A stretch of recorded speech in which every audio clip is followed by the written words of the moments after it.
Omarion Hampton. Omarion. Somebody pays Omarion. Omarion Hampton, North Carolina running back. 5'11" 3/4, 221 pounds, 9 3/8 inch hands. He's only 21 years old. 3/16 is his birthday, so he'll be turning 22. I think, right? What's the date today? Next Sunday. Yep. I leave for the Dominican that day. There we go. You're gonna be there for St. Patty's Day in the Dominican? Yeah, I'm drinking. You're gonna miss the parade. I'm just kidding. I haven't been in a parade in 20 years. I'm kidding, man. In the 40, he ran 4.46. He had a 1.54 10-yard split, and in the 20-yard shuttle, he ran 4.4 flat. He had a broad jump of 130 inches and 38-inch vertical, so he had some pretty good ups there. With the 29th ranked run blocking offensive line in front of him last year, he attempted 281 rushes, 1,660 yards rushing, 15 rushing touchdowns, 38 receptions, 373 yards receiving, and an additional 2 touchdowns. Yeah, so before we go into my report on Omarion Hampton is, I want to go back to those combine numbers you just read off. Those are him and Quinshon Judkins. Unbelievable numbers. Fantastic numbers. 6 foot 221 with those numbers. You know, the 4.46, the 10 foot 10 inch, 38 vert. You're like, I mean, unbelievable. Did you say 6 foot? He's 5'11" 3/4. So 6 foot. So I'm 6 foot then. All right, cool guys. Yeah. I just wanted to get the kind of verification. I've claimed that for years.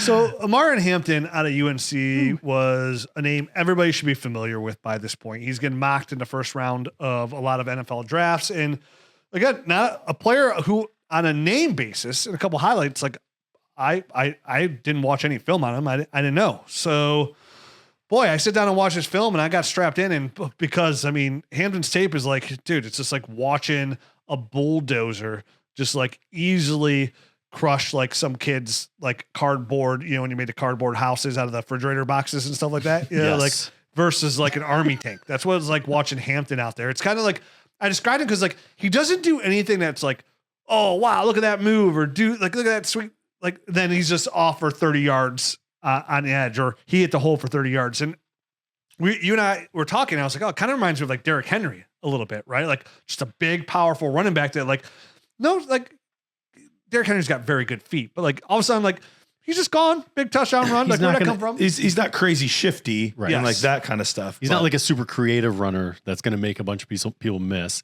He's going to go forward and he's going to knock people out of the way. And if there's daylight, he's off to the races. Yeah. If you want to see what Omarion Hampton brings to the table, just go ahead in the Dynasty Nerds film room, click on the all 22 film room, get in the all 22 film room, click on the Florida State game. Just click on that game alone. It's a highlight reel. It is. Highlight reel, just barreling down, squares up his pads, legs churning, freight train, no brakes, highlight reel in a moment. He's just absurd. I mean, I've seen him like take a linebacker in the chest and just spin out of it like it's nothing and pick up another 8 yards down there. He has that power. This comes from the ideal NFL side. Dude's built like a bodybuilder who just moonlighted as a bouncer. Like it's ridiculous him out there. I mean, he's just absolutely jacked. I mean, he's out there like driving through like, dude, he'll wreck a safety like he's in the Wreck-It Ralph movie. Like it's unbelievable. He's just out there destroying people. His short yardage, people say that's his bread and butter because he's big and powerful. His goal line, he's money there. But this guy, he will lower his shoulder, hit the edge, get to the outside. He'll break off some good runs. His vision's better than I thought it could be. Second highest grade in the class for me. Yeah, really impressed with his vision for how big he is. And so even like that, he could plow somebody over. He's not stubborn enough to like go out there and find the right lane. I mean, I saw some tape against Minnesota where, like, you know, sometimes like, where, hey man, if you just like, don't take some of your size and pivot off that and bounce outside, or you can give it a little bit farther, but he's not afraid to get in there and not lower, afraid to mix it up for sure. And get out there. So for me, this is somebody who is an NFL running back that you could put out there day one and give this dude 25 carries. Day one, out the gate. He's a running back, 3-down running back. It's why he's being talked about in the first round. A running back, one upside. If I am in a startup, I am taking him amongst probably my top 12 running backs. Now, to be fair, he's not my running back 2 currently. It's Trevian Henderson. But again, it's pretty close, right? Yeah, it's very him Trevion and Judkins are unbelievably close. And I'd probably have it Trevion, Hampton, Judkins. And just like, I like Henderson's ability to pass game, his explosive in the passing game, that PPR upside, the offset Hampton's strong run style. And listen, Hampton's fine in the passing game too. He's not lacking there at all. He is just fine in the passing game. I like him there as well. Catching the ball, for sure. But like that being said, like I'm putting all four of those guys. There'll probably be another guy besides in there too in my top 12 running backs if you take Ashton Genty. So that's 3, 4. So those guys 4 are all my top 12. So for me, when you look at a guy with excellent vision, prototypical size at the running backs side, fantastic athleticism and speeds. Where like again, he's not going to sit there and juke you out of your shoes, but he does not need to. He does not. His feet are good enough. He is an absolute home run threat. It was an absolute pleasure watching his film. He likes to move forward. You know what I mean? Like he's not one of those guys that wants to move side to side. He wants to go and he wants to go forward and he has subtle moves. And so there's a lot there to like. Sorry, I didn't mean to cut you off. No, I was at the end of saying he has running back 1, not running back. I mean, could he be running back 1 overall? Of course, anybody who gets 3 down running back can be a running back 1 overall, but he has got running back 1 written all over him. And it's going to really come down to a preference, right? Like, who do you like? And I personally think the way it's going to shake down is like he's going to probably be the second running back. I wouldn't be surprised if Trevion's is second back off the board, or maybe sometimes we get shocked in Judkins. Remember when Clyde Edwards-Helaire was the first running back off the board? We were shocked. Maybe Judkins is the second running back off the board. But I would suspect for an NFL team wise, him and the Denver Broncos would be absolutely disgusting. Hampton and the Broncos would be like almost to the point of like, oh yeah, Ashton Genty. Like, remember we talked about last show, like, oh, I can't believe I traded out a 1-2 and get my first next year. If like Hampton goes to the first round of the Broncos, I'm like, I should have just kept my first next year. Stayed, dang it. But this is just like, because again, as special as Genty is, it does not matter how special you are. It matters the offense you are in and how many touches you get. Again, I always compare this to like, is Alvin Kamara the best running back in the NFL? Absolutely not. But his skill set and the scheme he plays in has made him a perennial all-pro Hall of Fame fantasy football running back.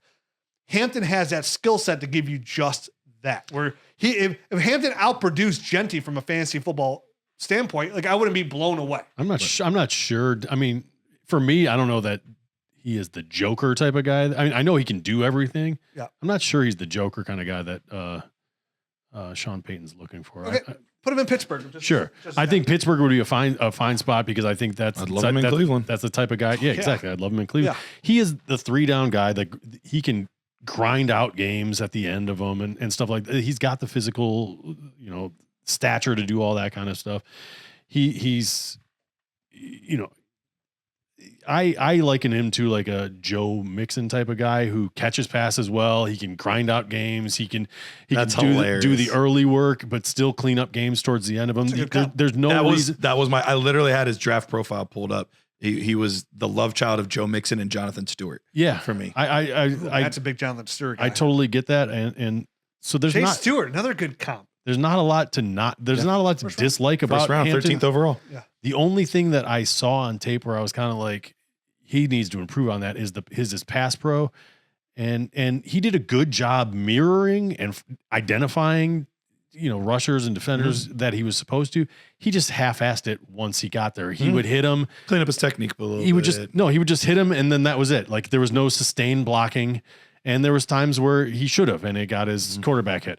So that was a ding that I had on him. Another one, he runs a little upright, a little bit, but he still generates power doing it. So you know what I mean? Like, could it improve? Probably. If he dropped his pads, he probably could be even better and more powerful. But he's still getting away with it the way he's running now. So it's not like a major thing for me.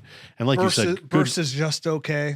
Like he's like more big. Like his speed's just fine. But he's like a 1-speed runner. As well. Yeah, he doesn't have necessarily that like second gear. Kind of his run that kind of reminded me of the Derrick Henry style as well. So to get to some of the run blocking numbers, all that kind of stuff, he had the 29th best, one of the better ones. Yeah, so he had one of the better run blocking offensive lines. His yards after contact 1,222. So another guy that's got more yards after contact than some players that we've talked about yesterday, and obviously across the whole nation, just yards after contact and 10 plus yard rushes, 45, which was 4th. 15 plus 26, which was also fourth, and 728 yards on those 15 plus yard runs, which is good for fifth. So he does some things. He's got some long game to him, at least at the NFL collegiate level. I mean, at the collegiate level, we'll see if he translates that into the NFL. But a lot to like. Omarion Hampton is a very interesting guy. He is going to be second or third, depending on kind of how that falls out in the NFL draft. Yeah, I think. they said the way Joker's like, Trevor Henderson would really fit in that Broncos offense. Just I feel like Trevor Henderson is a little bit more of a Joker type of player. He's the Alvin Kamara for absolutely paid, for sure. I love Omarion Hampton. It was funny because I watched him for the first time. I watched him right after Ashton Genty, and I was like, he's good, but maybe. And I even had him on some C2C teams. So I was like, I don't want to be biased. I think he's just good, maybe not great. But I went back and I tried to do this with some of the first guys I watched. I really tried to go back and watch a second time, and I was like, I don't know what was wrong with me, what was off, but like this guy's incredible. Like maybe I was trying too hard. Like sometimes I do that with Ohio State guys too, where I try to like dampen everything because I really don't want to be biased. So if I was in on somebody a long time, like Travis Etienne is a perfect example. I was in on him for a long time, and then when I really got into a save, I was like, actually, I don't love him. So that happens from time to time. When I went back and watched that, I was like, man, I'm way too low. Like this guy is incredible. I mentioned just a second ago, Jonathan Stewart and Joe Mixon were the kind of guys that came to mind. They can do a little bit of everything, but man, they play with just an attitude, a physicality. And when you look at this offense, their starting quarterback got hurt week 1. So all season they're playing with their backup quarterback that's more of an athlete, and they were not a threat to throw the football. Oh, they were not a threat at all to throw the football. So defenses were just keying in on him every single play. Yep. And it did not matter. It did not matter. He did it the year before as well. Like every time he stepped on the field, he would make and even though I didn't give him a great elusive score, there were times he made some guys miss. They weren't big, exaggerated dead leg moves or anything like that. But he had a little bit of what I see in Jonathan Taylor, where it's almost like those skiers that just kind of make like just those little adjustments. I have the same exact note. Like I wrote that he's not a laterally explosive guy, but don't get me wrong. Like I saw him make guys miss, and they're lateral subtle moves. Good feet. Yep. Mm-hmm. And so his eyes match his feet, and it all is very harmonious in the process. But then he plays with that physicality too. So there's the beauty of like the jazz in his game, and then you have like the heavy metal in his game as well. And it all just is married so beautifully together. It's crazy. I talked about how high I am on this class. He has a 77.58 in this class, which is actually good for 4th all time. Wow. For me. So who's the first 3? Bijan, Dobbins, and then we'll get to Travion Henderson, and then Omarion Hampton. Bijan was first. Yeah. And then Dobbins, and then Travion, then Hampton. Oh, okay. All right. So, and we'll never fully know what Dobbins could have been. We've obviously seen glimpses of it, and he had a good year this year, but those injuries sapped a lot of what could have been really special for JK. Man, I just hope he signs like during free agency. We don't see him like people wait till after the NFL draft to see if they get the guy they want, because he deserves to be a starter running back in the NFL. He does. He showed it this year, despite, what used to be a career-ending injury with an Achilles. He's come back and he's still done some really solid things. So I think he could have been one of those, not elite, but like special type of running backs, not like generational, but special running backs, had all these injuries not taken place. Agreed.